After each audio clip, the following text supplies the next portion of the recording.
Hello friend, हैचटैग electrical MCQ में आपका फिर से स्वागत है।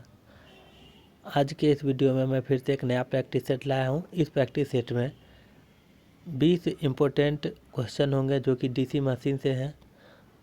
तो चलिए क्वेश्चन को स्टार्ट करने से पहले आप ये जो देख रहे हैं फिगर, ये किसका सर्किट डायग्राम है? आप कमेंट बॉक्स में लिखिएगा कि ये किसका सर्किट डायग्राम है। तो चलिए क्वेश्चन को शुरू करते हैं। पहला क्वेश्चन है, A DC 4-pole lap wound generator is running at 1000 rpm having 1200 conductors and flux density is 10 milliweber. Find the generated DMF। तो एक फार्मूला आपको याद रहना चाहिए इसको सॉल्व करने के लिए। तो फार्मूला क्या होता है? सबसे पहले मैं फार्मूला लिख देता हूँ।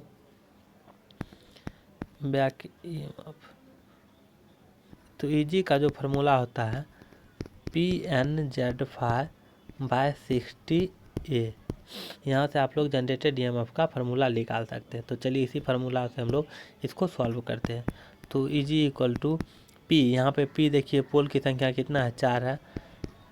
एन यहाँ पे स्पीड अगर ले तो 1000 हो गया, और कंडक्टर की संख्या 1200, और इसको फ्लक्स की ले, फ्लक्स तो 10 मिली एम्पियर, तो इसको मिली वेबर है, तो मिली को हटाएंगे तो नीचे 10⁻³ आ जाएगा, इंटू 60। और ए यहाँ पे हम लोग देखते हैं लैप बाइंडिंग है।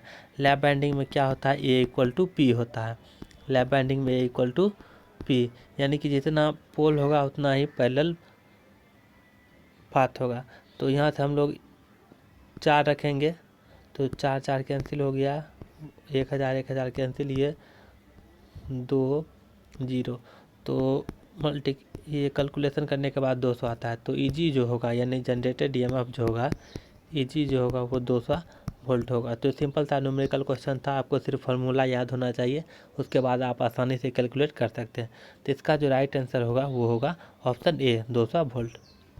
दोस्तों आप देख सकते हैं यहाँ से इंस्टाग्राम पे भी फॉलो कर सकते हैं। यहाँ पर मैं डेली कुछ क्वेश्चन अपलोड करता हूँ, या फिर वैकेंसी का नोटिफिकेशन हो गया वो सब भी अपलोड करते रहता हूँ। तो आप इंस्टाग्राम पर भी फॉलो कर सकते हैं, और इंस्टाग्राम का जो आईडी है वो देख सकते हैं आप, इलेक्ट्रिकल जूनियर इंजीनियर, तो आप जाके फॉलो कर सकते हो। तो चलिए नेक्स्ट क्वेश्चन देखते हैं। Maximum power will be developed when back EMF is. तो ये बहुत ही सिंपल सा क्वेश्चन है ये भी। तो इसके लिए आप पढ़े ही होंगे, EB जो होता है EB इक्वल टू V/2। तो बैक EMF जो होता है वो सप्लाई वोल्टेज का आधा होगा, उस समय जो होगा मैक्सिमम पावर डेवलप्ड होगा। तो ये ऑप्शन अगर हम ले देखें तो back EMF equal to half of supply voltage, या ऐसा भी कर सकता है V इक्वल टू 2EB, यानी कि अप्लाइड वोल्टेज जो होगा बैक EMF का दोगुना होगा। तो दोनों में से कोई भी कंडीशन ऑप्शन दिया रहे तो आप आसानी से देख के उसको टिक कीजिएगा। तो इसका राइट आंसर यहाँ पे ऑप्शन बी होगा, half of the supply voltage. दोस्तों आपसे एक रिक्वेस्ट है कि आप वीडियो को लाइक मत करना, चैनल को सब्सक्राइब भी मत करना, लेकिन वीडियो को लास्ट तक ज़रूर देखना, और लास्ट में आप अपना स्कोर कमेंट बॉक्स में लिखना कि आप कितना क्वेश्चन को सही किए हैं। नेक्स्ट क्वेश्चन है, in DC motor under leading pole tip flux density will be. तो इससे 4 क्वेश्चन बनते हैं, चारों आपको मैं अभी समझा देता हूँ, और आपको चारों आसानी से याद हो जाएगा। तो ये सबसे पहले मैं DC जनरेटर की बात कर लेता हूँ। तो जनरेटर में क्या होता है, ये फील्ड है। पहले तो फील्ड ऐसे था, जब हम लोग लोड उसमें लगा देते हैं तो फील्ड जो होता है वो नेट फील्ड आ जाता है, उसका हम लोग फिगर अब बना लेते हैं। वो था बिना लोड अप्लाई किए हुए। अब जब हम लोग लोड अप्लाई कर देते हैं, यानी लोड लगाते हैं, तो फिर फ्लक्स जो होता है इस तरह से हो जाता है आर्मेचर रिएक्शन के कारण। तो आर्मेचर रिएक्शन के कारण तो ये पोल टिप है, इसमें एक पोल में 2 पोल टिप होते हैं, एक यहाँ है इस पोल में और ये यहाँ। तो इस पोल टिप को जो सबसे पहले पोल मिलता है, अगर ये इस डायरेक्शन में रोटेट कर रहा है, इस डायरेक्शन में, तो सबसे पहले जो पोल टिप मिलता है उसको हम लोग कहते हैं लीडिंग, और इसको कहते हैं हम लोग ट्रेलिंग। तो ये DC जनरेटर का बात है। तो DC जनरेटर में आप लोग देख सकते हैं लीडिंग पहले हो गया, फिर ट्रेलिंग। तो लीडिंग पे फ्लक्स का वैल्यू कम हो जाता है, और ट्रेलिंग पे फ्लक्स का वैल्यू बढ़ जाता है। ये DC जनरेटर में है। लेकिन DC मोटर में क्या होता है, इसका उल्टा हो जाता है। तो यहाँ पे पूछा गया है डीसी मोटर में, तो डीसी मोटर में अंडर लीडिंग पोल, तो लीडिंग पोल यहाँ से आप लोग देख सकते हैं ये डीसी जनरेटर है, लीडिंग पोल में फ्लक्स कम गया, तो डीसी मोटर की बात करें तो उसमें लीडिंग पोल बढ़ जाएगा। तो ऑप्शन अगर हम लोग देखें तो इंक्रीजेज इसका सही आंसर हो जाएगा, तो इसका राइट आंसर ऑप्शन ए होगा।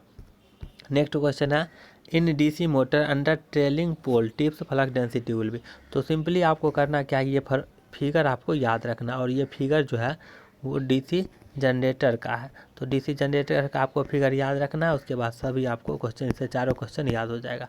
तो यहाँ से पहला पोल जो मिलता है यानी कि रोटेशन के डायरेक्शन में जो पहला पोल टिप मिलता है उसको लीडिंग कहते हैं, ये ट्रेलिंग हो गया, यानी ये ट्रेलिंग हो गया, ये लीडिंग हो गया। तो डीसी जनरेटर में हम लोग फिर से देख लेते हैं कि लीडिंग पे फ्लक्स कम हो जाता है, ट्रेलिंग पे बढ़ जाता है, तो मोटर में उसका उल्टा होगा। यहाँ पूछा गया है डीसी मोटर में और ट्रेलिंग पोल, तो ट्रेलिंग पोल यहाँ देख सकते हैं इसमें बढ़ गया, तो ये तो डीसी जनरेटर है, घटेगा मोटर में, तो डिक्रीजेज इसका राइट आंसर होना चाहिए, तो इसका राइट आंसर ऑप्शन बी होगा डिक्रीजेज। तो आप समझ गए होंगे इस क्वेश्चन को कैसे हम लोग हल कर सकते हैं। यही आपको डीसी जनरेटर में भी पूछ सकता था, डीसी जनरेटर में, तो डीसी जनरेटर में बता ही दिए हैं हम कि लीडिंग ये ट्रेलिंग, तो लीडिंग में फ्लक्स कम जाता है, ट्रेलिंग में बढ़ जाता है। तो चारों DC motor, DC generator, leading, trailing चारों पोल पर आपको याद रखना है। नेक्स्ट क्वेश्चन है in DC machine torque is proportional to which of the following, तो टॉर्क का जो एक सिंपल सा रिलेशन होता है टी समानुपाती फाई इंटू आई है, तो यहाँ से आप लोग देख सकते हैं टॉर्क जो है डायरेक्टली प्रोपोर्शनल फ्लक्स का और आर्मेचर करंट का, यानी दोनों का होता है। तो ऑप्शन देखें तो फ्लक्स भी होगा, आर्मेचर करंट यानी बोथ ए एंड बी, तो ऑप्शन सी इसका राइट आंसर होगा। वीडियो को लास्ट तक आप लोग जरूर देखिएगा और लास्ट में स्कोर अपना लिख दीजिएगा। नेक्स्ट क्वेश्चन है the drop in voltage for which of the following type brushes can be expected to list, तो वोल्टेज ड्रॉप जो होता है ये हम लोग जानते हैं V equal to I R होता है, तो यहाँ से अगर रेसिस्टेंस का वैल्यू अगर कम होगा तो वोल्टेज ड्रॉप भी कम होगा, तो रेसिस्टेंस का वैल्यू कम होगा तो वोल्टेज ड्रॉप कम होगा, तो हमको सबसे पहले ये देखने का होगा कि किसका रेसिस्टेंस या रेसिस्टिविटी कम होता है। तो ग्रेफाइट की बात करें, ग्रेफाइट ब्रश का, तो उसका जो रेसिस्टेंस होता है वो कम होता है, तो उसका रेसिस्टेंस कम होता है, तो इसमें क्या होता है वोल्टेज ड्रॉप कम होता है, तो इसका राइट आंसर ऑप्शन ए होगा। और ग्रेफाइट ब्रश का यूज जो हम लोग करते हैं वो हाई रेटिंग के मशीन में करते हैं, ये भी आपको याद रखना है। और नेक्स्ट क्वेश्चन है reason behind the rapid wear of brushes is, तो ब्रश का ये क्वेश्चन आपको अगर नहीं भी पढ़े होंगे तब भी इसका आप आंसर आसानी से दे सकते हैं, ये सिंपल सा क्वेश्चन है, सिर्फ आपको पढ़ना है और समझना है क्वेश्चन को। तो रैपिड वेयर का कारण क्या हो सकता था, तो एब्जॉर्प्शन फ्रॉम डस्ट ये भी हो सकता है, एक्सेसिव स्प्रिंग प्रेशर ये भी हो सकता है, और रफ कम्यूटेशन बस कम्यूटेटर बार ये भी हो सकता है, यानी कि ये तीनों ऑप्शन जो है सही है और तीनों ऑप्शन फोर्थ ऑप्शन में इंक्लूड है, तो इसका राइट आंसर ऑप्शन डी होगा। नेक्स्ट क्वेश्चन है in PMDC magnetic material placed in instead of, तो हम लोग अगर डीसी मोटर की बात करें तो डीसी मोटर में क्या होता है, हम लोग स्टेटर पर फील्ड वाइंडिंग देते हैं, तो फील्ड वाइंडिंग में हम लोग सप्लाई करते हैं करंट और फील्ड मैग्नेटिक फ्लक्स जनरेट होता है।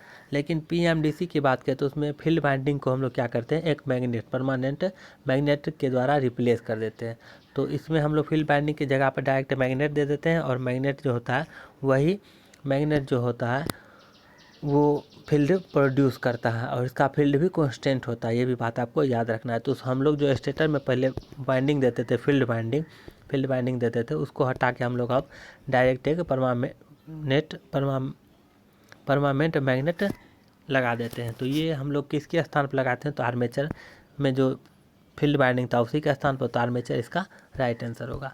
नेक्स्ट क्वेश्चन है पीएमडीसी मोटर ऑफर्स, तो पीएमडीसी मोटर जो परमानेंट मैग्नेट हम लोग लगाते हैं वो उसका जो फ्लक्स होता है वो कांस्टेंट होता है, और फ्लक्स कांस्टेंट होता है तो आप लोग देखे होंगे डीसी शंट मोटर में क्या होता है कि फ्लक्स जो होता है कांस्टेंट होता है, तो इसका जो कैरेक्टरिस्टिक होता है पीएमडीसी का और शंट मोटर का दोनों का कैरेक्टरिस्टिक सेम ही होता है लगभग, तो इसका जो कैरेक्टरिस्टिक होता है वो शंट कैरेक्टरिस्टिक तो ऑफर करता है, तो इसका राइट आंसर ऑप्शन डी होगा क्योंकि दोनों में फ्लक्स लगभग सेम ही रहता है। नेक्स्ट क्वेश्चन है which speed control method is employ in PMDC, तो देखिए जनरली हम लोग दो तरह के कंट्रोल मेथड लगाते हैं, एक फील्ड फ्लक्स, एक आर्मेचर रेसिस्टेंस। तो फील्ड रेसिस्टेंस में हम लोग क्या करते हैं, फील्ड रेसिस्टेंस का वैल्यू हम लोग चेंज करते हैं। तो फील्ड रेसिस्टेंस का वैल्यू चेंज करते हैं जिससे कि फ्लक्स में चेंजिंग आता है। तो फ्लक्स में चेंज आने से कारण हम लोग n समानुपाती EB/φ, यहाँ से आप लोग देख सकते हैं फाई को हम लोग चेंज करके स्पीड को चेंज कर सकते हैं।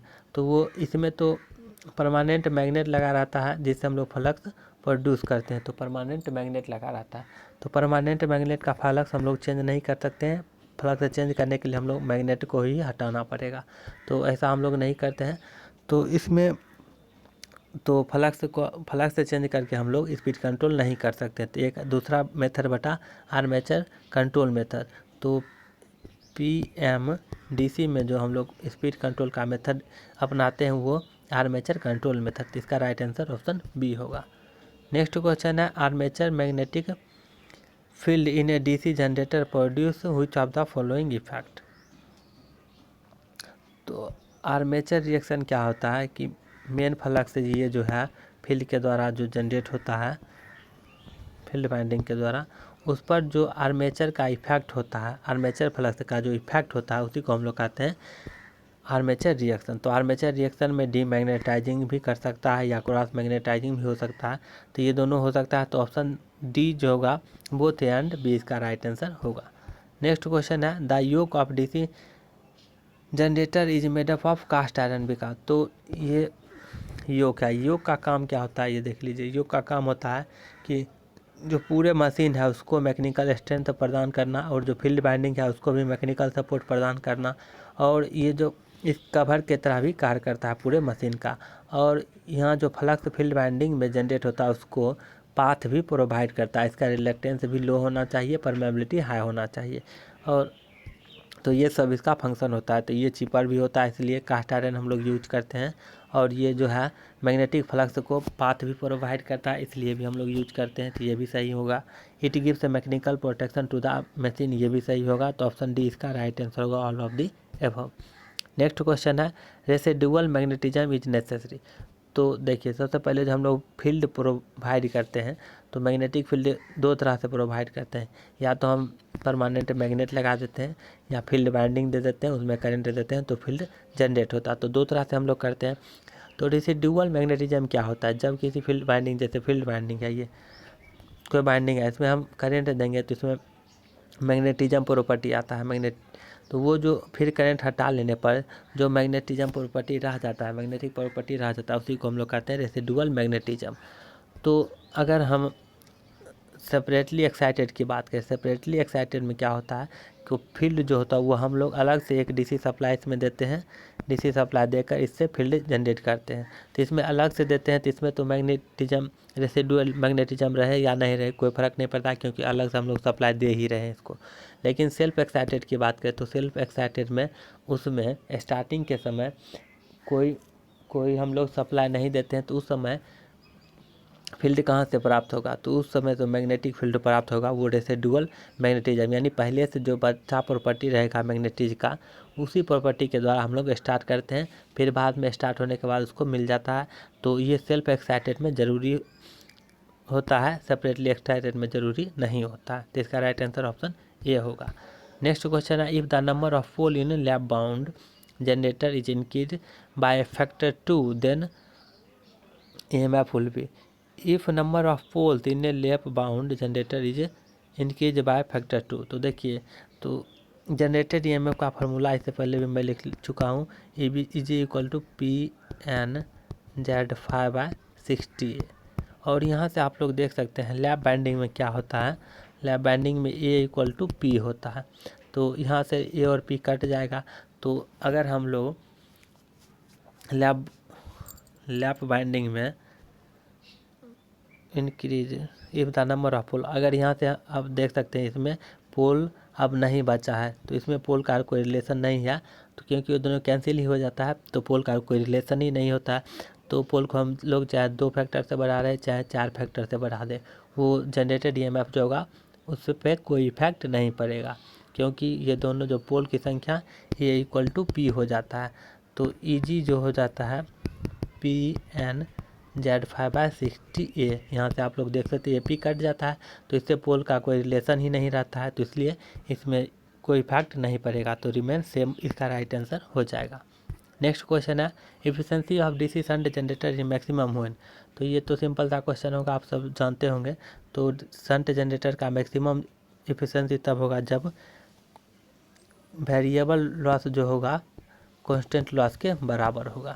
वेरिएबल लॉस कांस्टेंट लॉस के बराबर होगा। तो ऑप्शन अगर हम लोग देखें तो आर्मेचर कॉपर लॉस को ही हम लोग वेरिएबल लॉस भी कहते हैं, इक्वल टू कांस्टेंट लॉसेस। तो ऑप्शन सी मैच कर रहा है, तो ऑप्शन सी इसका राइट आंसर होगा। नेक्स्ट क्वेश्चन है equalizer ring in the lap winding of a DC generator are used to. तो इक्वलाइजर रिंग क्यों यूज किया जाता है? तो इक्वलाइजर रिंग का जो लेफ्ट बाइंडिंग में क्या होता है, सबसे पहले जान लेते हैं पैरेलल पाथ की संख्या A=P होता है। जितना पोल होता है उतना पैरेलल पाथ की संख्या होता है। तो पैरेलल पाथ संख्या ज़्यादा होता है, इसलिए हम लोग लेफ्ट बाइंडिंग का यूज करते हैं। तो लेफ्ट बाइंडिंग में जो होता है A=P होता है। जितना पैरेलल पाथ होता है उतना ही, जितना पोल होता है उतना ही पैरेलल पाथ होता है। तो इसमें जो होता है सभी पैरेलल पाथ में करंट का जो डिस्ट्रीब्यूशन होगा वो अलग अलग होता है। तो अलग अलग होने के कारण ये सभी बरस हैं। तो इसमें जो पैरेलल पाथ है तो इसमें बरस पर जो होता है अनइक्वल डिस्ट्रीब्यूशन ऑफ करंट होता है। तो इसी को अवॉइड करने के लिए हम लोग इक्वलाइजर रिंग का काम यूज करते हैं। तो इक्वलाइजर रिंग का जो काम होता है सभी पैरेलल पाथ में करंट का डिस्ट्रीब्यूशन इक्वल करना होता है। तो इसका राइट आंसर होगा option D, avoid unequal distribution of current in at brushes. तो ऑप्शन डी इसका राइट आंसर होगा। नेक्स्ट क्वेश्चन है which of the following motors has negative slip regulation. तो डिफरेंशियल कंपाउंड मोटर की बात करें तो इसमें क्या होता है, जब लोड बढ़ता है तो आर्मेचर करंट बढ़ता है। तो आर्मेचर करंट बढ़ने से जो आर्मेचर का जो सीरीज यानी कि सीरीज फील्ड जो होता है वो बढ़ता है, और सीरीज फील्ड और पैरेलल फील्ड दोनों एक दूसरे के अपोज में होते हैं। तो इसमें क्या होता है कि नेट फील्ड जो होता है, नेट फील्ड लोड बढ़ने के साथ घटते जाता है। तो घटते जाता है तो घटने के बाद क्या होता है, एन हम लोग जानते हैं एन समानुपाती EB/φ। तो जैसे जैसे फील्ड घटता है स्पीड बढ़ता है। तो स्पीड बढ़ता है तो स्पीड बढ़ेगा, तो इसमें जो होगा निगेटिव रेगुलेशन इसी में होगा। तो डिफरेंशियल कंपाउंड मोटर में निगेटिव स्लिप रेगुलेशन होता है। तो इसका राइट आंसर जो होगा ऑप्शन सी होगा, differential compound motor. Next question है field weakening control method is used for. तो देखिए पहले मैं रिलेशन लिख देता हूँ, तब आप आसानी से समझ जाएंगे। एन समानुपाती होता है EB/φ। तो फील्ड को हम लोग कम करेंगे तो स्पीड क्या होगा, बढ़ जाएगा। तो फील्ड वीकनिंग मेथड हम लोग करते हैं रेटेड स्पीड से ज़्यादा स्पीड प्राप्त करने के लिए, यानी कि above rated speed. Option A इसका राइट आंसर होगा। नेक्स्ट क्वेश्चन है armature resistance control method is used for. तो आर्मेचर, इससे पहले भी मैं बताया कि एक आर्मेचर रेसिस्टेंस कंट्रोल मेथड होता है कि फील्ड वीकनिंग मेथड होता है। तो इसमें अब आर्मेचर रेसिस्टेंस के बारे में पूछा है। तो आर्मेचर रेसिस्टेंस जैसे जैसे हम लोग बढ़ाएंगे तो IR इसमें जो ड्रॉप होगा वो भी बढ़ेगा, और EB जो होता है EB भी -IARA होता है। तो यहाँ से जब ये बढ़ेगा तो EB का वैल्यू जो होगा वो घटेगा। तो EB का वैल्यू घटेगा, और हम लोग जानते हैं एन जो होता है डायरेक्टली प्रोपोर्शनल EB/φ। तो EB अब घटेगा तो स्पीड भी घटेगा। तो इसका जो यूज करते हैं आर्मेचर रेसिस्टेंस कंट्रोल मेथड का हम लोग बिलो रेटेड स्पीड। तो ऑप्शन बी इसका राइट आंसर होगा। तो दोनों आपको याद रखना है, आर्मेचर रेसिस्टेंस मेथड और फील्ड वीकनिंग मेथड। तो field weakening method high speed के लिए और आर्मेचर रेसिस्टेंस लो स्पीड के लिए। तो दोनों रेटेड स्पीड से कम स्पीड के लिए। तो दोनों आपको याद रखना है। नेक्स्ट है armature reaction effect is more in which of the following method. तो फील्ड वीकनिंग जो इससे पहले हम देखे इस एन समानुपाती EB/φ। तो फील्ड को हम लोग कम करते थे तो स्पीड बढ़ जाता था, ये फील्ड वीकनिंग मेथड था। तो इसमें क्या करते थे हम लोग फील्ड के वैल्यू को कम कर देते थे। तो फील्ड के वैल्यू को कम करेंगे तो आर्मेचर रिएक्शन और ज़्यादा हो जाएगा, क्योंकि इसमें फील्ड का वैल्यू हम ही ऊपर से कम कर दे रहे हैं। तो इसमें जो होगा फील्ड वीकनिंग मेथड में आर्मेचर रिएक्शन का इफेक्ट ज़्यादा होगा। तो इसका right answer field weakening method हो जाएगा। तो ये लास्ट क्वेश्चन था, 20 क्वेश्चन पूरे होंगे। आपको वीडियो अगर अच्छा लगा होगा तो लाइक कर दीजिएगा और अपने दोस्तों के साथ शेयर कर दीजिएगा, और आप अपना स्कोर ज़रूर लिख दीजिएगा कि आप कितना क्वेश्चन सही किए हैं। और इससे पहले भी मैंने बहुत सारे डीसी मोटर के भी प्रैक्टिस सेट अपलोड कर दिए हैं, वो भी जाकर देख लीजिए, और बहुत सारे प्रैक्टिस सेट भी किए हैं, वो भी देख लीजिए। और आप लोग ट्रिक वाला वीडियो नहीं देखे हैं तो वो भी जाकर देख लीजिए, क्योंकि वो भी आपके लिए बहुत महत्वपूर्ण होगा। तो आज के वीडियो में बस इतना ही, फिर मिलेंगे अगले वीडियो में, तब तक के लिए धन्यवाद।